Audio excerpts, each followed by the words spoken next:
이번 지진을 겪으면서 저는 참 인간이 얼마나 약한 존재인가 하는 것에 대해서 생각을 많이 하게 됐습니다. 과학 기술의 발달로 이제 사람이 마음만 먹으면 다 현실로 만들어 내다 보니까 이제는 하나님과도 겨룰 수 있겠다라는 교만한 생각을 하고 있지만, 하나님이 땅을 한번 살짝 흔들었더니만 모든 사람들이 불안과 공포감에 사로잡히고 다시 지진이 오지 않을까를 두려워서 안절부절하지 못하는 그런 인간의 한계를 보았습니다. 해가 떨어지면 집에 가야 되는데 해가 떨어져도 집에 가지도 않고 들어가지도 못하고 문만 쾅 닫아도 다시 지진이 온 줄 알고 놀라고 두려워하는 약하고 약한 인간이지만, 워낙 잘 잊어먹으니까 세월이 좀 지나고 나면 또다시 하나님 어딨냐고 큰소리치는 미련함을 보일 것입니다. 저는 지진을 겪으면서 인간이 하나님 앞에서 얼마나 겸손해야 하는지를 생각하게 되었습니다.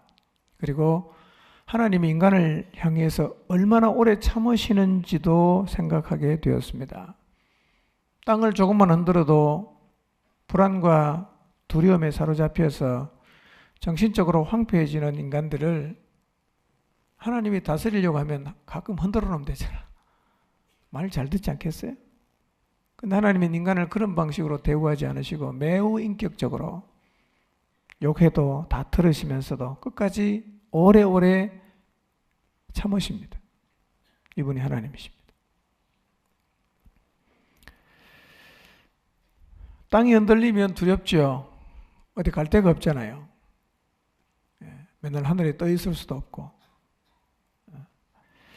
그래서 사람들이 모두 공황 상태에 빠졌습니다. 그러나 예수님을 믿는 우리는 좀 인생을 영원의 관점에서 바라보고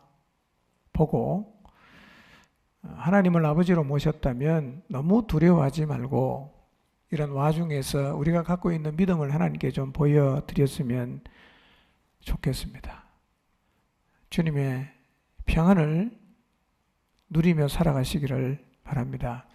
오늘 다시 예배를 통해서 우리의 아버지이시고 온 세상의 주권자가 되시는 하나님 그분으로 인해 여러분 모두의 마음속에 평안을 얻게 되시기를 바랍니다.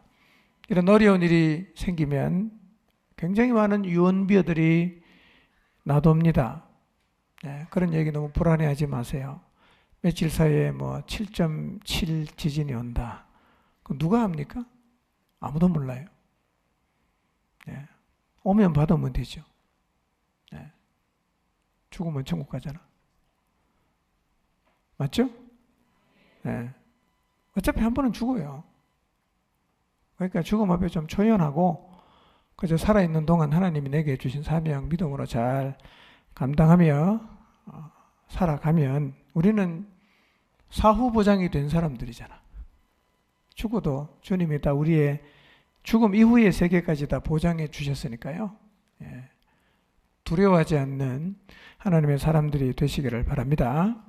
그리고 우리의 주님 그분으로 인해서 여러분 모두가 평강하게 되시기를 바랍니다. 오늘은 추수감사주일이지만 지난주에 이어서 하나님의 약속을 이룸에 있어서 아주 중요한 관건이 되는 가는 것에 대한 말씀을 드리려고 합니다. 가는 게 중요합니다. 약속이 많은 게 중요한 게 아니라 약속한 데 한 곳으로 가는 것이 관건이에요. 지난 11월 5일 날 설교 제목은 뭐였죠? 같이 읽어보겠습니다. 시작. 약속이 있어도 믿음으로 가야 이루어집니다. 12일 날 설교 제목은 뭐였나요? 일어나 가야 합니다. 오늘 설교 제목은 뭐죠? 약속하신 곳으로 가려면 믿음이 필요합니다. 여러분이 느끼고 계셨는지 모르지만 이번 시리즈 설교의 주제는 가는 거예요. 가는 거. 이 설교가 마치면 여러분 모두가 이제 멈춰있던 자리에서 일어나 가게 되시기를 바랍니다. 제가 가는 것을 주제로 말씀을 전하게 된 이유는 하나님께서 우리에게 주신 약속을 이루기 위해서 가장 필요한 게 뭐냐면 하나님이 약속하신 곳으로 가는 거예요. 우리 중에 많은 분들이 하나님으로부터 약속은 다 받았는데 가질 않아갖고 하나님이 주신 약속의 성취를 보지 못하고 있기 때문에 가라는 말씀을 제가 계속 여러분에게 드리고 있는 것입니다. 교회의 사명은 세상을 구원하는 것이고 이 사명을 이루기 위해서는 방에 앉아 있으면 안 되고 복음을 들고 세상을 향해서 가야 되는데 지금 우리의 모습을 보면 가는 것에 대해서 굉장히 부담이 많고 우리의 발걸음은 마치 천근만근이 되는 것처럼 무거워져 있습니다. 어느 순간부터 마치 발이 땅에 붙어 있는 것처럼 움직이지 않고 있어요.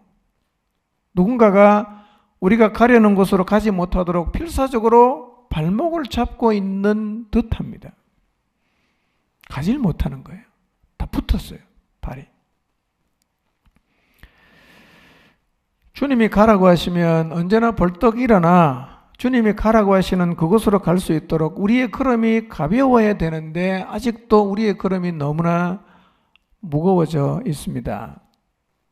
지난 2주 말씀을 통해서 제가 가는 것에 대해서 계속 말씀을 드렸는데요. 근데 제가 보니까 가지 않고 있는 자신의 모습을 보는 분들이 좀 많아지는 것 같고 이제 다시 가야겠다고 생각을 하시는 분들도 좀 많아지고 있는 것 같습니다. 그래서 오늘은 우리가 하나님이 약속하신 곳을 알고 있음에도 가지 못하는 이유가 뭔지에 대해서 상고하려고 합니다. 내가 왜 못 가고 있는가? 오늘 말씀을 통해서 그 이유를 확실하게 알고 다시 하나님이 약속하신 그곳을 향해 일어나 가게 되시기를 바랍니다. 하나님의 약속이 있는데 우리는 왜 못 갈까요? 이유가 뭐냐면 믿음이 없기 때문입니다. 믿음이 없기 때문입니다. 오늘 말씀을 들으면서 여러분 여호수아 1장 1절에서 9절 말씀을 하나님이 내게 주셨다면 내가 과연 이 말씀을 믿음으로 받아들일 수 있겠는지를 계속 좀 생각해 보시면 좋겠습니다. 믿음이 뭔가? 오늘은 믿음을 조금 다른 측면으로 생각해 보겠습니다. 믿음은 이런 거예요. 믿음은 하나님의 말씀을 받아들여서 그 말씀과 결합하는 겁니다. 이게 믿음이에요. 믿음이 없다는 말은 무슨 뜻이냐면 하나님의 말씀을 들었지만 그 말씀을 받아들이지 않아서 말씀을 나 자신에게 결합시키지 않은 것, 이게 믿음이 없다는 얘기입니다. 그래서 믿음이 없으면 말씀을 아무리 많이 들어도 말씀은 그냥 말씀대로 따로 있고 나는 그냥 나대로 따로 있어요. 별개로 존재한단 말이에요. 그러니까 아무리 많은 하나님 말씀을 들어도 아무런 유익이 되질 않습니다. 말씀은 그냥 말씀대로 있고 나는 나대로 있어요. 하나님이 엄청난 약속을 주셨다. 아멘하고 받았지만 이게 내 마음에 결합이 안 되면 그건 그냥 따로 있어요. 나는 그것하고 또 다른 곳에 나 혼자 따로 서 있는 거예요. 이거를 성경은 믿음이 없다 이렇게 말하는 거예요. 예.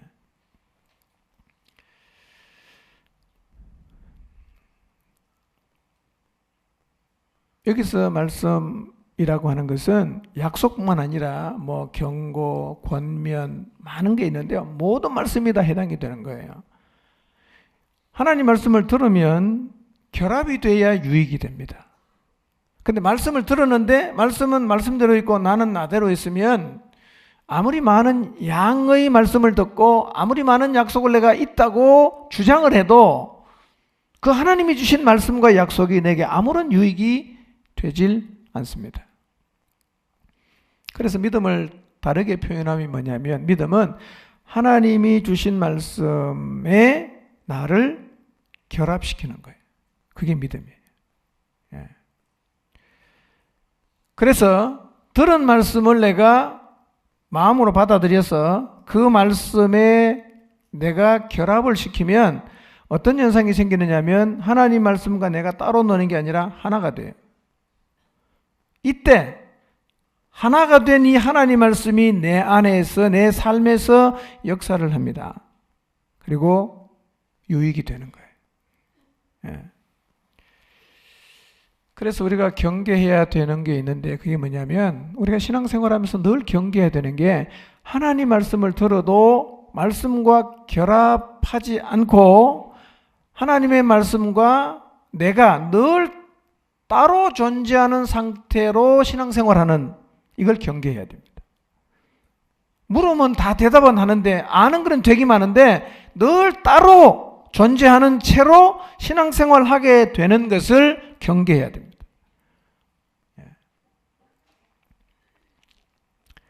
자, 히브리서 4장 2절을 한번 보겠습니다. 읽을까요? 시작. 그들과 같이 우리도 복음 전함을 받은 자이나 그러나 들은 바 그 말씀이 그들에게 유익하지 못한 것은 듣는 자가 믿음과 결부시키지 아니함이라.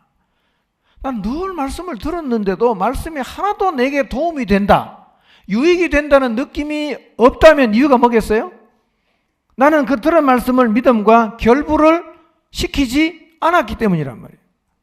결부시키지 않은 말씀은 아무리 많이 들어도 내 삶에 아무런 영향을 주지 않습니다. 따로 있기 때문에. 네. 여기서 결부라는 말은요, 다르게 번역하면 화합, 결합, 혼합. 여러분 믹서기 있죠, 믹서기. 믹서기에 뭘 집어넣으면 다 섞이잖아요. 그렇죠?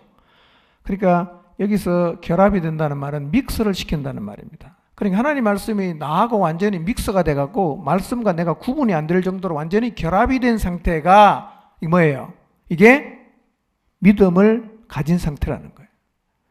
그런데 말씀은 말씀대로 늘 따로 있고 나는 나대로 분리해서 존재하는 것은 왜 그럴까요? 내가 하나님 말씀을 믿음으로 안 받아들이면 말씀은 늘 나하고 분리된 채로 따로 있어요. 딴 동네란 말이에요. 믿음은 뭐라고요? 이게 합쳐져 갖고 믹스가 된 거예요. 이게 믿음이에요. 그때 하나님 말씀이 내 삶에 유익이 된다는 겁니다.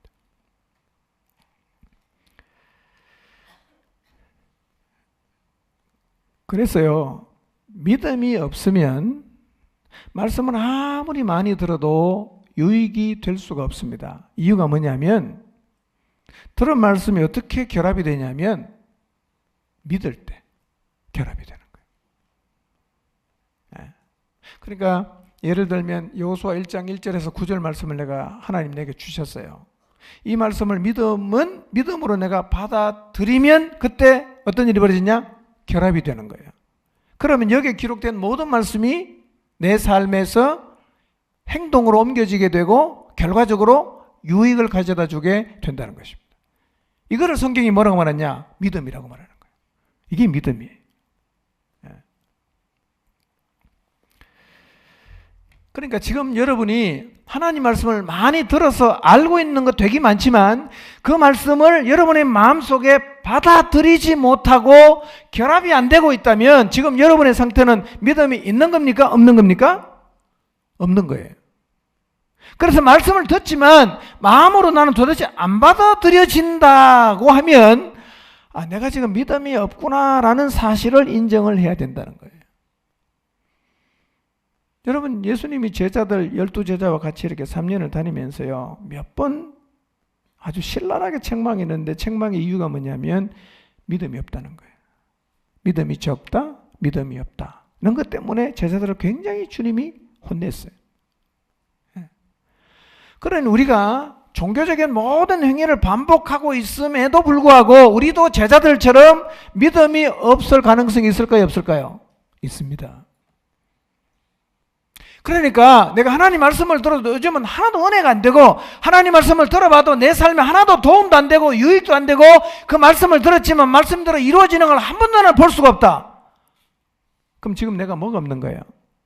믿음이 없는 거예요. 왜 그런 일이 생기냐?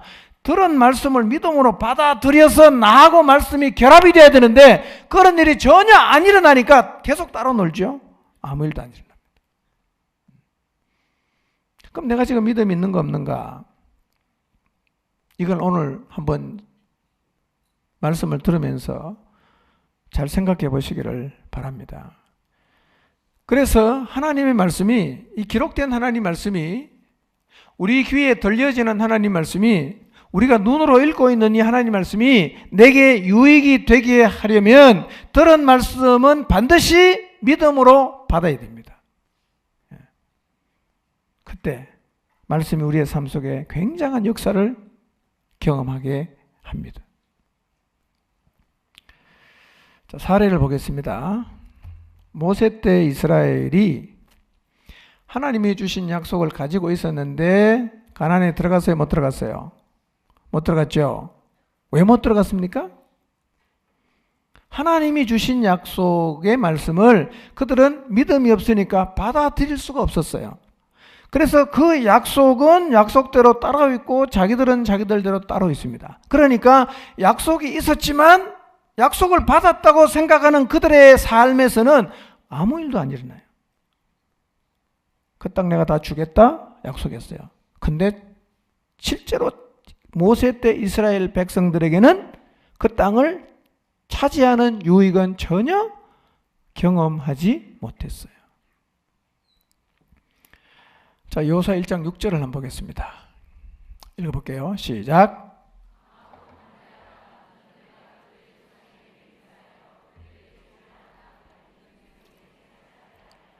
네. 6절을 잘 보시면 하나님은 이스라엘에게요, 가나안을 주겠다는 약속뿐 아니라 뭐까지 했다 그랬어요? 맹세까지 했단 말이에요. 내 그 땅 너한테 안 주면 내 손가락에 장을 찢는다. 이게 뭐죠? 이게 맹세잖아. 그러니까 하나님은 이스라엘 백성에게 가나안을 주겠다는 약속뿐 아니라 거기다 플러스해서 뭐까지 했습니까? 진짜 준다라고 맹세까지 했어요.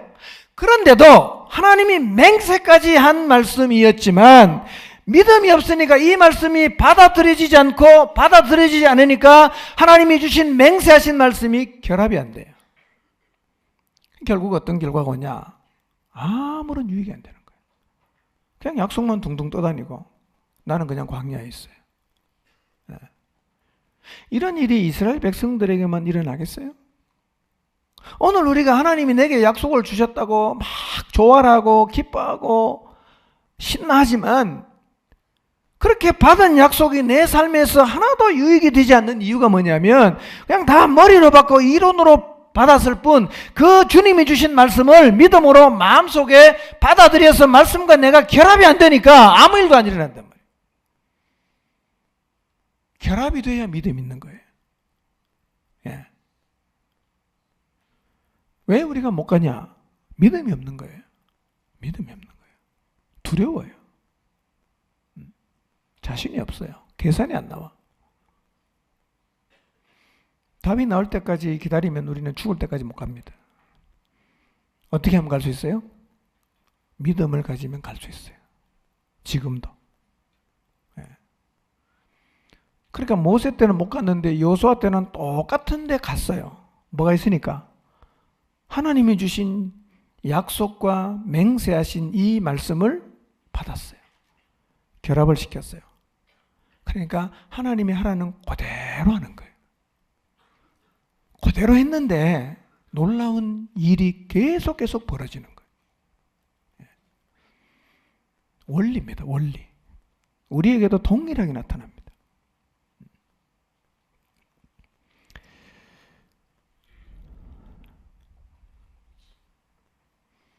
오늘 여러분 모두가 하나님 앞에서 내가 지금 믿음을 갖고 있는가 그렇지 않은가 그것을 보게 되시기를 바랍니다. 믿음이 없다면 다시 믿음을 되찾는 자리로 나가게 되시기를 바랍니다. 예. 믿음이 어디서 나옵니까? 말씀을 들으면서 나옵니다. 말씀을 들으면 우리 안에 뭐가 생깁니까? 믿음이 생깁니다. 다시 내 안에 말씀이 살아나야 돼. 살아나야 돼. 이 말씀이 나를 막 끌고 가야 돼. 그게 믿음이 회복이 된 거예요.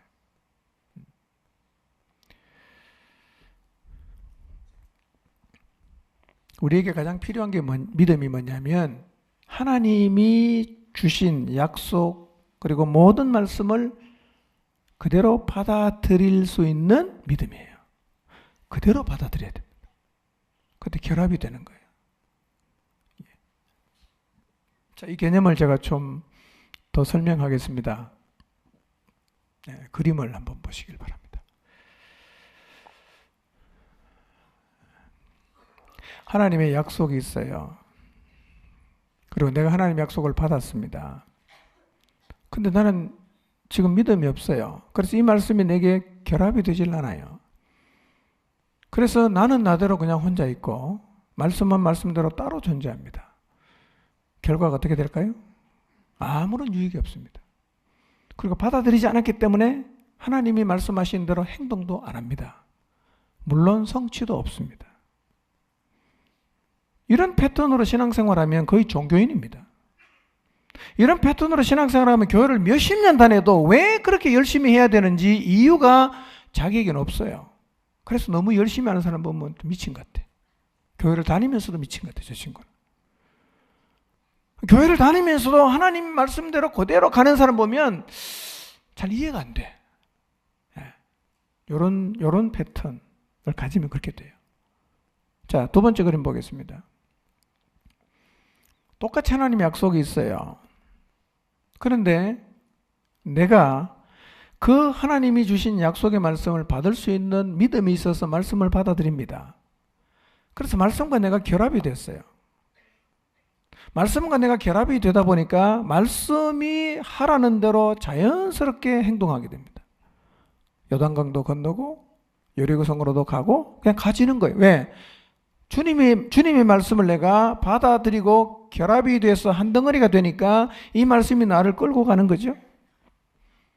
이렇게 되면 어떤 일이 벌어집니까? 말씀이 내게 주는 유익, 그리고 말씀이 스스로 이루어가는 성취, 그리고 말씀 안에 있는 하나님의 역사들을 자연스럽게 경험하게 됩니다. 우리는 이런 믿음을 살아있다고 말할 수 있어요. 살아있다. 저게 살아있는 거예요. 약속의 종류를 많이 갖고 많이 아는 게 살아있는 게 아니라 한 개를 알아도 괜찮아요. 빌라델비아 교회를 향해서 성령님께서 칭찬하시는데 칭찬한 이유 중에 하나가 뭡니까? 내가 적은 능력을 가지고도 내 말을 지켰다는 거예요.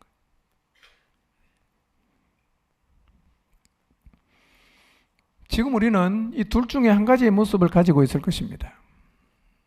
신앙생활을 하면서 말씀은 듣는데 믿음이 없으니까 그 말씀에 결합하지 못해서 늘 1번 패턴으로 가게 되는 사람이 있어요. 아무 유익이 없습니다. 아무 일도 안 일어나요. 혹시 지금 여러분의 신앙생활 패턴이 1번은 아닌지를 한번 생각해 보시기를 바랍니다. 혹시 내가 지금 1번 패턴으로 내 신앙이 계속해서 흘러가고 있다면 무엇이 문제인가? 어디를 새롭게 해야 되는지에 대해서 생각해 보시기를 바랍니다. 이런 패턴으로 가면 신앙은 관념입니다. 머릿속에서만 다 하는 거죠. 생명력이 나타나질 않습니다. 그러나 말씀을 들으면 믿음으로 받아들이고 말씀을 결합시켜서 그 말씀을 따라 행동하고 그래서 하나님의 역사가 나타나고 하나님의 약속이 성취가 되고 말씀이 주는 유익을 경험하는 2번 패턴으로 신앙생활하는 분도 계시겠죠. 저는 우리 모두가 이런 패턴으로 신앙생활을 하게 되시기를 바랍니다. 여호수아 때 이스라엘이 2번 패턴으로 갔어요. 모세 때 이스라엘은 1번 패턴으로 갔습니다. 2번 패턴으로 가니까 똑같은 약속을 받았는데 1번 패턴으로 가면 늘 그 자리 있죠. 근데 2번 패턴으로 가니까 어떻게 됩니까? 행동하고 차지하고 이루어졌어요. 그 말씀 그대로 이루어졌습니다. 말씀의 능력이 떨어진 건 아니에요. 하나님이 늙은 게 아니에요. 왜 우리 시대에 하나님 말씀의 역사가 나타나지 않는가? 우리가 일반 패턴으로 가니까 아무 일도 안 일어나는 겁니다. 그러나 지금이라도 우리가 말씀을 들으면 받아들이고 말씀과 나를 결합시켜서 말씀이 나를 끌고 가서 행동하게 되면 우리에게도 2번 패턴의 역사가 시작이 될 수가 있습니다. 저는 포중팀 공동체가 모두 2번 패턴으로 신앙생활을 해서 하나님의 역사가 나타날 뿐만 아니라 이 사실들, 이 이야기들을 보고 들은 우리가 얻어야 되는 영혼들의 마음이 흔들리고 무너지는 일들이 일어나게 되기를 바랍니다. 우리 교회 안에서 벌어지는 일들, 여러분의 삶 속에서 벌어지는 일들을 사람들이 듣고 그냥 마음이 흔들리고 무너지는 이런 일들이 사실은 일어나야 됩니다. 예. 사람의 마음이 흔들려야 됩니다. 우리의 삶을 통해서. 우리 가운데 역사하신 하나님의 역사를 통해서 사람들의 마음이 흔들려야 사실은 우리가요, 정복할 수 있어요.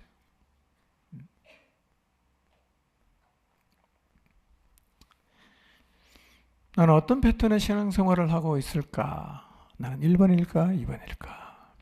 한번 돌아보시기를 바랍니다.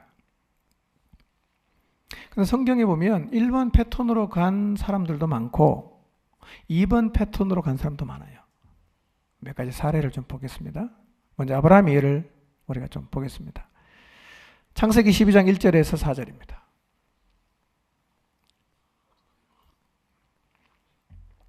읽습니다. 시작. 고향과 친척과 아버지의 집을 떠나 내가 내게 보여줄 땅으로 가라.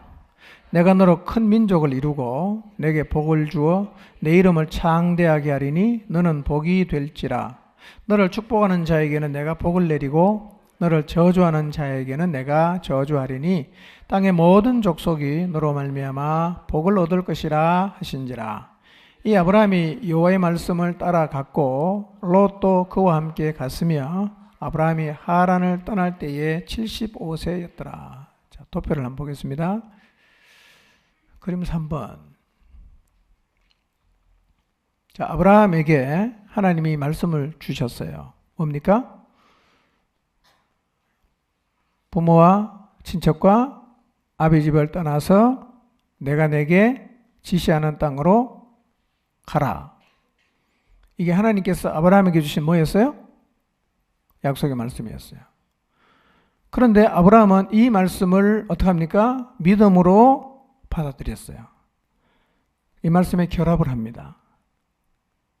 그리고 어떻게 합니까? 아브라함은 하나님의 말씀을 따라 고향과 친척과 아비집을 떠나갔습니다. 그리고 하나님이 가라는 곳까지 갔습니다. 결과가 뭡니까?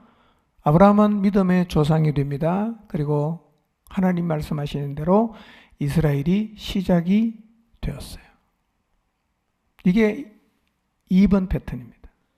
이런 패턴으로 가야 돼요. 하나 더 보겠습니다. 그림 4번 보여주세요.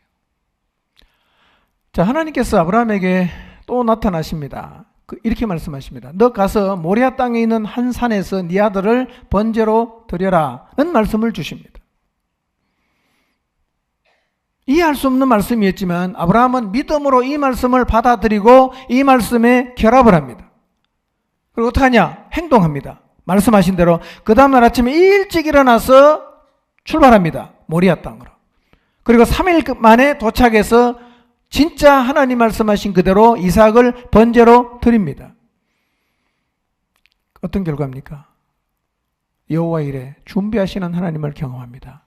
그리고 하나님이 치르신 테스트를 통과합니다. 성경은요, 이 아브라함의 행동을 믿음이라고 말합니다. 히브리서 11장 8절입니다. 읽어봅시다. 시작. 믿음으로 아브라함은 부르심을 받았을 때에 순종하여 장래의 유업으로 받을 땅에 나아갈새 갈 바를 알지 못하고 나아갔다. 부르심에 순종해서 갈 바를 알지 못하고 간 이 행동을 성경은 뭐라고 얘기합니까? 믿음이라는 거예요. 이게 믿음이라는 거예요. 하나님의 말씀을 믿음으로 받아들였어요. 그리고 행동했습니다. 이게 믿음이라는 거예요. 히브리서 11장 17절을 보겠습니다. 읽겠습니다. 시작. 아브라함은 시험을 받을 때에 믿음으로 이삭을 드렸으니 그는 약속들을 받은 자로 돼 그 외아들을 드렸느니라. 아들 이삭 바쳐라. 아브라함은 이 말씀을 믿음으로 받아들였습니다. 그리고 말씀에 자기를 결합시킵니다. 그대로 했어요. 성경은 이걸 뭐라고 얘기합니까? 믿음이래요. 믿음.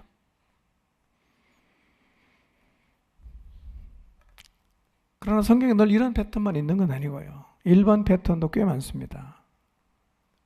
사무엘상 15장에 나오는 사울의 경우인데요. 그림을 좀 보여주실래요? 하나님이 사울에게 나타나셨습니다. 그리고 이스라엘이 나올 때 이스라엘이 가는 길을 방해했던 아말렉을 진멸하라는 명령을, 말씀을 하나님이 사울에게 줬어요. 근데 사울은 이 말씀을 믿음으로 받질 않습니다.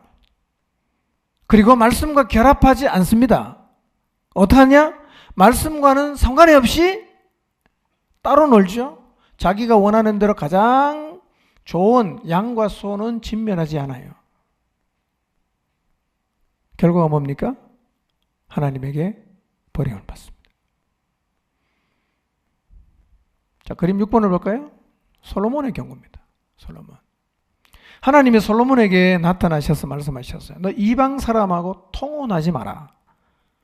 이방 여인하고 네가 결혼을 하면 결국 그가 너를 우상에게로 데리고 갈 거다. 그래서 너는 이방 사람하고 결혼하지 말아라고 했습니다.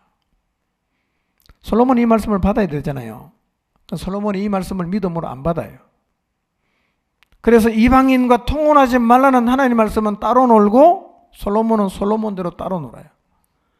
그러니까 솔로몬이 말씀대로 가지 않습니다. 어떻게 하느냐? 모압, 암몬, 에돔, 시돈, 헷 여인하고 결혼합니다. 진짜 하나님 말씀만대로 솔로몬이 말년에 하나님을 떠나갔습니다. 하나님이 진노하셨어요. 이 몇 번입니까?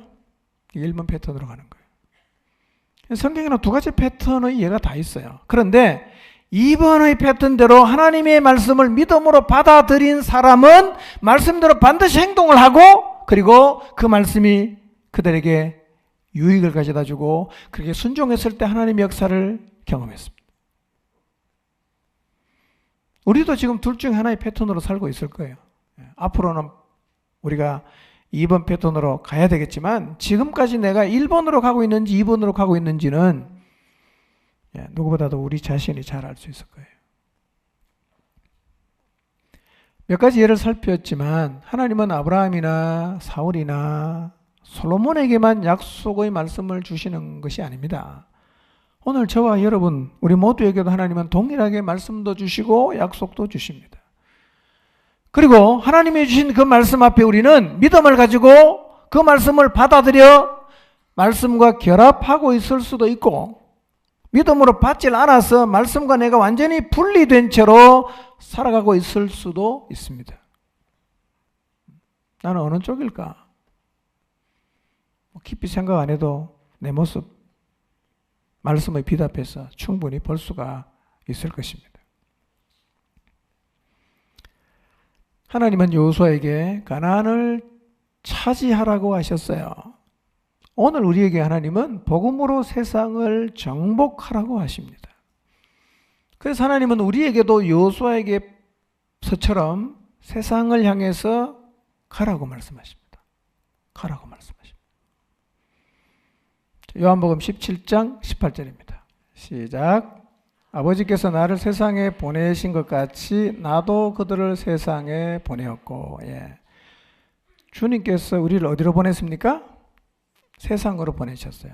그러니까 주님은 오셔서 인류 구원의 역사를 완성하셨습니다. 근데 이제 이 완성하신 복음을 전해야 되는데 전하는 일까지 주님이 다 하진 않았어요. 그거는 누군가에게 위탁을 했어요. 누구에게? 제자들에게. 그것으로 내려가면 오늘 우리에게 이 복음을 전하는 일은 위탁을 하셨습니다. 위탁을 하시면서 그분이 하시는 말씀이 뭐냐면 가라는 겁니다. 세상으로 가라는 겁니다. 가야 구원의 역사가 이루어질 수가 있습니다. 사도행전 1장 8절을 보겠습니다. 시작.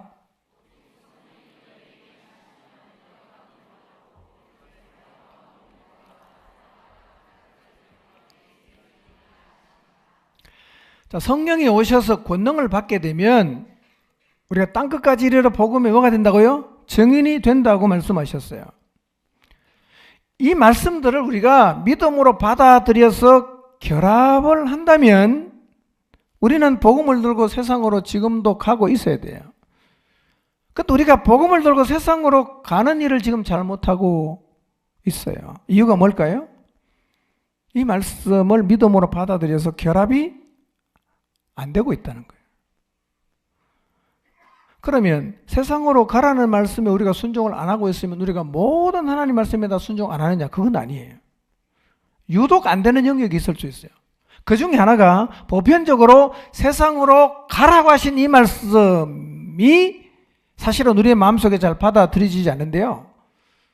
이유는 있어요. 누가복음 10장에 보면 예수님께서 70인을 세우시고 주님이 가시려고 하는 각 동네와 지역으로 미리 두 명씩 짝을 지어서 보내시면서 하신 말씀이 있는데 이걸 우리가 유의해서 들을 필요가 있어요. 예수님 이렇게 말씀하셨어요. 추수할 것은 많으나 일꾼이 적으니까 추수하는 주인에게 청해서 추수할 일꾼을 보내어 달라고 요청하라. 그 말씀하신 다음에 그 다음에 이렇게 말씀하셨어요. 내가 너희를 보내는 것이 양을 이리 가운데 보내는 것과 같다. 그 말씀하셨어요. 양이 힘이 셉니까? 이리가 힘이 셉니까? 이리가 세죠. 이 말씀은 이런 뜻입니다. 우리가 전도를 하러 가는 것은 마치 양이 어디로 가는 거하고 똑같다? 이리 가운데 가는 거하고 똑같다는 거예요. 가고 싶겠어요? 여러분, 양이 이리 가운데 가고 싶겠어요? 가면 잡혀먹는데, 죽는데. 그러니까 하나님께서 우리에게 가라고 하신 세상이 사실은 이런 것이라는 거예요. 그러니까 전도를 한다는 게 세상을 오러 가서 잃어버린 영혼을 건져 온다는 게 이렇게 만만치 않을 거라는 얘기입니다. 그런데 우리는 자꾸 이런 순진한 생각을 합니다. 내가 열심히 기도하고 나가서 복음을 전하면 복음을 전해서 영혼을 구원하는 것은 정말 시간 죽 먹는 것처럼 쉽다고 생각을 하는데요. 그 생각이 틀린 생각입니다. 순진한 생각이에요. 주님도 그렇게 말씀 안 하셨어요. 세상 속에 영혼을 구하러 나가는 것은 양이 이리 가운데 가는 것하고 똑같다는 거예요. 이 말씀을 꼭 기억하시길 바랍니다. 그러나 반전이 있어요. 양이 얼마나 이리 가운데 가기가 싫겠어요. 얼마나 두렵겠어요. 그런데 양들이 이리 가운데로 가는 것처럼 복음을 들고 세상으로 가는 게 만만치 않은데 그래도 주님 말씀에 순종해서 갔던 70인의 보고를 들어보면 놀랍습니다. 보고가 어떻게 됩니까? 주님의 이름으로 귀신들도 우리에게 항복합니다. 너무 흥분해서 말하는 거예요. 가면 죽을 줄 알았는데 가서 어떻게 하고 왔어요? 승리하고 왔어요. 귀신에 사로잡힌 사람들을 예수님의 이름으로 나갔더니만 귀신이 항복하고 막 도망가는 이 엄청난 일들을 경험을 했어요. 예수님 말씀하십니다. 그래? 나도 사단이 하늘로부터 번개같이 떨어지는 거 다 봤다. 그 말씀을 하셨어요. 복음을 들고 갔는데 사단이 하늘로부터 번개처럼 떨어졌다는 말의 의미가 뭐겠습니까? 복음을 거부하게 만드는 게 누구 역사라는 얘기입니까? 사단의 역사라는 거예요. 그러나 주님의 이름으로 복음을 들고 순종해서 가면 누구를 제압할 수 있어요? 악한 영들, 사단도 우리가 제압할 수가 있다는 얘기입니다. 반전이에요. 세상으로 가는 것은 양이 이리 가운데 가는 것처럼 매우 두려운 일이나 그러나 순종하고 가면 양이 이리를 잡아먹는 대반전이 일어난다는 거예요. 아멘입니까? 우리는 생각하지요. 가면 죽는다고 생각해서 꼼짝도 안 한단 말이에요. 주님 우리 보고 계속 가라고 하시는 거예요. 양을 이리 가운데 보내는 거하고 같다고 말씀하시면서도 가래요. 그 맛보기가 70인의 보고 속에 들어있어요. 갔더니만 귀신이 항복하는 역사를 그들이 경험했다는 거예요. 여러분도 가면 이런 보고를 할 수 있을 것입니다. 아멘? 가면 보고할 수 있어요. 안 가면, 가면 죽을 줄 알고 계속해서 두려워하고 있겠죠.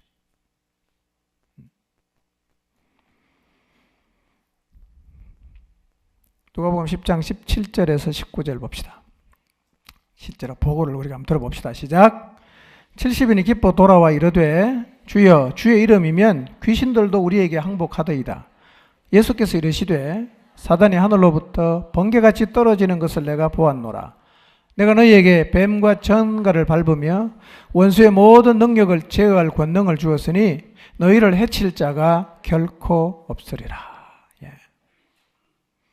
여러분, 복음 들고 나가면 누군가에게 가서 생명 살리는 복음을 전하려고 하면 긴장이 되기도 하고 때로는 두려운 마음이 들 수도 있습니다. 그러나 이 말씀은 꼭 기억하십시오. 돌아올 때는 어떻게 하고 돌아옵니까? 기뻐하면서 귀신이 항복하더라라는 소식을 우리가 가지고 돌아올 수 있게 됩니다. 그리고 예수님께서 19절에 말씀하셨잖아요. 내가 너희에게 뱀과 전갈을 밟으며 원수의 모든 능력을 제어할 권능을 주었으니까 너희를 해칠 자가 결코 없을 것이다. 아멘입니까? 여러분, 지금도 사단에게 사로잡혀서 흑암에 갇혀있는 영혼들이 참 많이 있어요. 우리가 가서 흑암에 쌓여 인생을 어둡고 우울하게 살아가는 그 영혼들에게 하나님이 주신 권능을 가지고 그들에게 자유를 주고 소망을 줄 수가 있어야 합니다. 성령님이 우리 안에 계시고 우리에게 원수의 모든 능력을 제어할 권능을 주셨으니까 우리가 이분으로 충만함을 입고 이 영혼들에게 찾아가서 이 영혼들을 어둠에서 건져내고 속박된 데서 자유를 주어야 합니다. 우리 중에도 지금 어둠에 사로잡혀서 헤어나지 못하는 영혼이 있습니다. 목장에 이렇게 어둠에 갇혀있는 영혼들이 있으면요, 목장 별로 해도 괜찮아요. 합심해서 좀 금식 기도하고 열심히 모여서 기도하시길 바랍니다. 성령의 권능으로 그의 마음속에는 어둠이 밀려나고 다시 빛 아래로, 빛 안으로 들어와서 기쁨을 되찾고 밝음을 되찾는 그런 하나님의 역사를 여러분은 충분히 경험할 수 있어요. 요즘 제 안에 그런 마음이 참 많이 생겨요. 우리가 좀 모여서 기도를 해야 되나? 어둠이 밀려나가는 이 하나님의 역사. 여러분, 특히 우리 시대는요, 얼마나 어둠의 영들이 많은지 몰라요. 어둠에 사로잡힌 영혼이 많습니다. 우울하게 살고 죽음을 생각하는 사람이 너무 많아요. 너무 쉽게 생각합니다. 어둠이지 않습니까? 이런 영혼들이 자유하고 어둠에서 벗어나 회복되는 역사들이 우리 안에서 계속해서 간증이 되어야 됩니다. 여러분, 목장에서 주님의 권능이 필요한 영혼이 있나요? 죄에 묶이고 절망과 두려움에 묶이고 어둠에 묶여서 어둠 속에서 하는 그런 행동들을 반복적으로 하고 있는 사람들이 성령의 권능으로 하나님의 은혜를 입어서 거기서 자유하는 역사를 입게 되기를 사모하는 마음으로 함께 기도하며 나가시기를 바랍니다. 교회 안에 이런 역사가 일어나야 되지 않겠어요? 성령께서 일하시면 이런 일들이 반드시 일어나게 될 것입니다. 이런 역사를 사모하십시오. 주님 앞에 기도하십시오. 예수님 믿는 우리가 어둠에 갇혀 살면 좀 자존심 상하지 않습니까? 예수 그리스도가 빛인데 그분이 내 안에 계시는데 내가 어둠에 쌓여 있다면 너무 존심 상하지 않습니까? 빛 대신 예수 그리스도, 그분이 내 안에 충만해서 그분 때문에 내 속에 있는 모든 어둠이 다 밀려나가고 자유하는 은혜, 밝게 살아가는 그 은혜를 입어야 우리가 어둠에 있는 사람들에게 주님 앞에 나오면 빛 가운데로 나올 수 있다고, 다시 살아날 수 있다고 말할 수 있지 않겠습니까? 저는 공동체 안에서 어둠이 밀려나는, 그래서 참 우울하고 그리고 삶의 의미와 소망을 잃어버린 사람들이 다시 예수 그리스도 그분으로 인해서 삶의 의미와 희망과 목적을 찾는 그런 일들이 우리 안에 빈번하게 일어나야 됩니다. 그런 일이 일어나기를 소망하시고 그것을 잃어버린 영혼들을 바라보면서 늘 주님 앞에 깨어서 기도하시기를 바랍니다.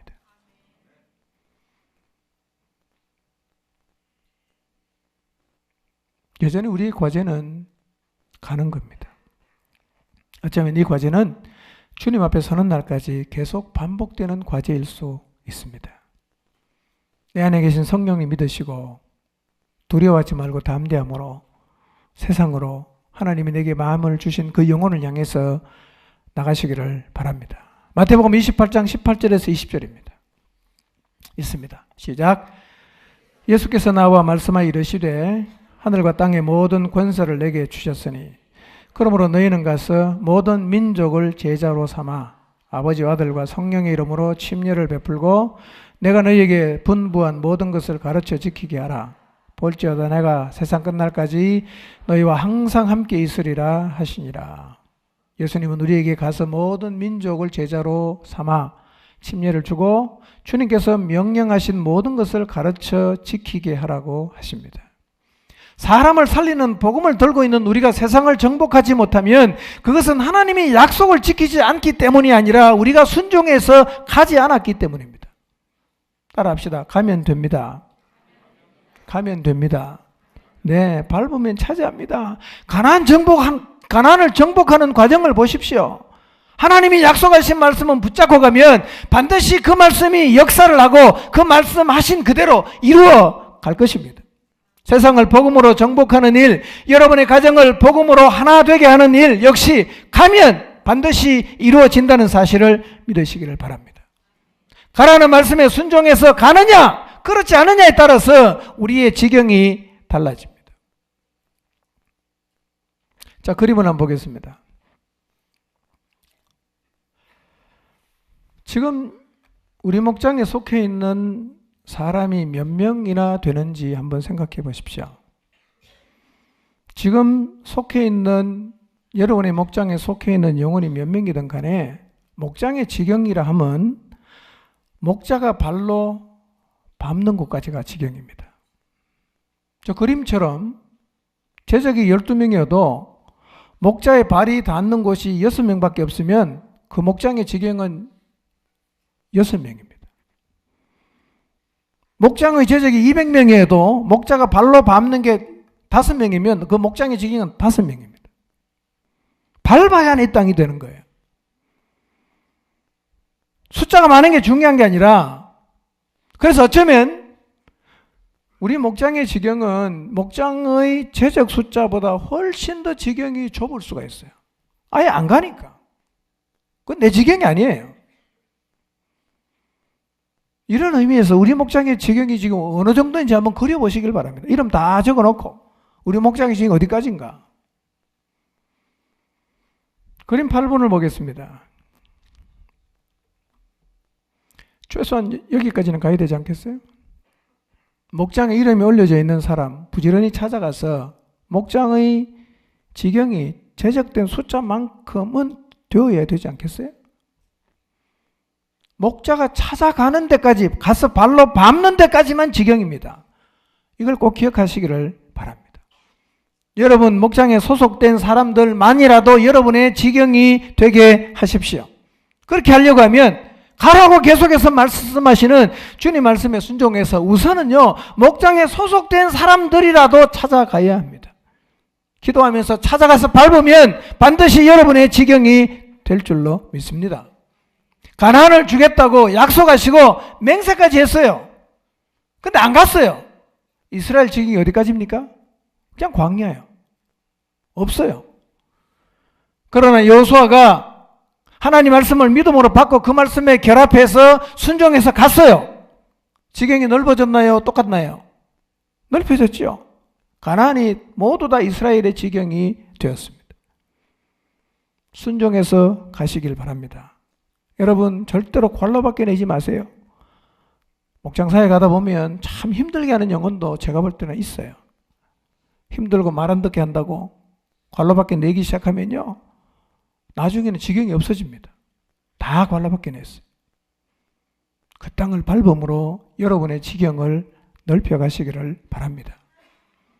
그림 9를 보겠습니다. 사실은 우리의 지경이 저렇게 넓어져야 돼요. 목장에 소속된 사람뿐만 아니라 복음을 들고 세상으로 나가서 아직 예수님은 믿지 않지만 전도하고 있는 사람들 계속 그 땅을 밟아서 우리의 지경이 저렇게 넓혀져 가야 됩니다. 지금 내가 만나고 있는 사람은 내 지경 안에 들어온 영혼입니다. 이제는 목장에 속한 사람뿐만 아니라 하나님이 보여주신 사람을 더 많이 찾아가서 여러분의 목장이 계속해서 지경이 넓혀져 가게 되시기를 바랍니다. 우리 목장의 지경이 어디까지인가 한번 그려보시고 너무 좁아졌으면 다시 하나님이 가라고 하신 곳으로 가서 발로 열심히 밟아서 여러분의 지경을 넓혀가게 되시기를 바랍니다.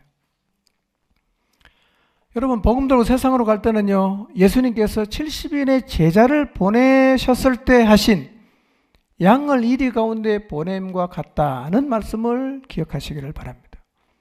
여러분 복음을 전할 때 아무런 반대도 핍박도 없고 내가 만나는 모든 사람들이 나에게 우호적일 것이라고는 생각하지 마십시오. 사회 갈 때도 마찬가지입니다. 내가 그 영혼을 사랑하는 마음으로 나가면 그 사람이 내 마음을 알아주고 감사한 마음으로 나를 반겨줄 거라고 생각하지 마십시오. 우리가 여기에서 많이 실망합니다. 여기에서 많이 기가 꺾여요. 그래서 생각합니다. 나는 이 일에 은사가 없나 보다. 그래서 이 일을 아예 포기하려는 경우도 있는데요. 여러분, 하나님께서 여호수아에게 가나안 땅을 약속하시면서 주신 말씀이 뭐냐? 3번 반복한 게 뭐였어요? 강하고 담대하라. 왜 그 얘기를 했겠어요? 다 우호적인데 뭘 강하고 담대할 필요가 있겠어요? 강하고 담대하라고 말씀하신 이유는 우리가 겪을 환경이 어떠할 것인지를 우리에게 보여주시는 거예요. 강하고 담대하지 않으면 감당할 수 없는 자리에 설 거니까 그런 걸 보면 절대로 놀라지 말고 강하고 담대하고 계속해서 흔들림 없이 가라. 그런 얘기 아니겠어요? 가라고 하시는 주님 말씀에 순종을 참 잘했던 신약에 사도 바울이 있습니다. 그렇죠? 사도 바울. 여러분 사도 바울의 케이스가 오늘 우리가 복음을 들고 갔을 때 혹은 양육을 하러 갔을 때 겪을 수 있는 일이라고 생각을 하십시오.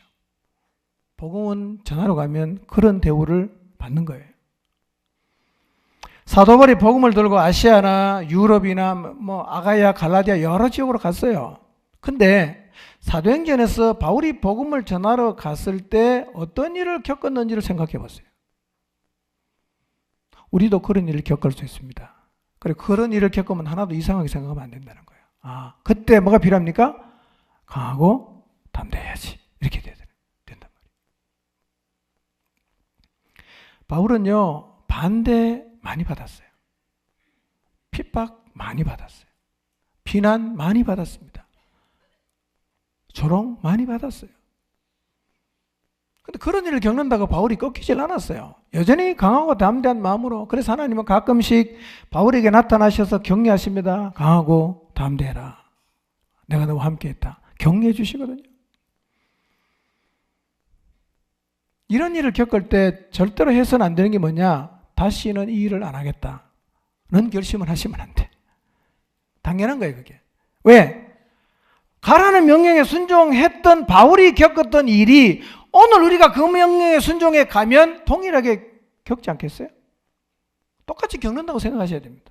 그러니까 그런 일을 겪으면 이상하게 생각하거나 하나님이 안 돕는다 이렇게 생각하지 말고 당연하다. 그리고 강하고 담대한 마음을 가져야 합니다. 근데 바울은요, 이렇게 많은 핍박과 반대와 고난을 겪었지만 계속 갔잖아요. 결과가 뭡니까? 자기가 살아있는 동안 그 당시 땅끝이라고 생각했던 서바나, 지금 스페인까지 복음 들고 갔어요. 대단한 겁니다. 대단한 거예요. 그러니까 반대가 있지만 결국은 진보가 있다는 겁니다. 반대가 있지만 하나님 말씀이 성취가 된다는 얘기입니다. 그래서 오늘 우리도 마찬가지예요. 우리가 복음 들고 가면 모든 사람이 기다렸다는 듯이 맞아 주지 않는 것을 당연하게 여기십시오. 때로는 무시하고 문전박대 이상한 거 아니에요. 바울도 늘 그랬어요. 그때마다 어떤 마음가지자? 이제 안 해가 아니라 강하고 담대한 마음을 가져야 됩니다. 복음을 들고 세상에 가는 게 마치 양이 이리 가운데로 가는 것 같지만 그러나 그렇게라도 가면 반드시 하나님이 역사에서 결과가 있었습니다. 바울을 통해서 일하신 하나님께서 오늘 우리가 순종해서 가면 동일하게 우리들을 통해서도 많은 사람들이 주님에게로 돌아오게 하실 것입니다. 아멘입니까? 하나님을 향해 흔들리지 않는 믿음을 가졌던 바울처럼 우리도 고난이 오고 핍박이 오고 비난받고 그냥 손가락질 받는 한이 있어도 우리가 믿음을 가진다면 바울처럼 계속해서 복음을 들고 주님이 가라시는 그곳을 향해 갈 수가 있을 것입니다. 내게 그런 믿음이 있는지를 한번 돌아봅시다. 그 믿음이 없다면 다시 말씀의 자리로 나가서 믿음을 회복하시기를 바랍니다. 결론입니다. 누가복음 10장 3절입니다. 읽겠습니다. 시작. 갈지어다 내가 너희를 보냄이 어린 양을 이리 가운데로 보냄과 같도다. 주님을 믿음으로 가라고 하시는 주님 말씀에 나를 결합해서 주님의 약속이 있는 곳으로 세상으로 사랑하는 가족에게로 하나님이 내게 맡기신 영혼들에게로 힘차게 다시 나가게 되시기를 주님의 이름으로 축원합니다. 기도하겠습니다.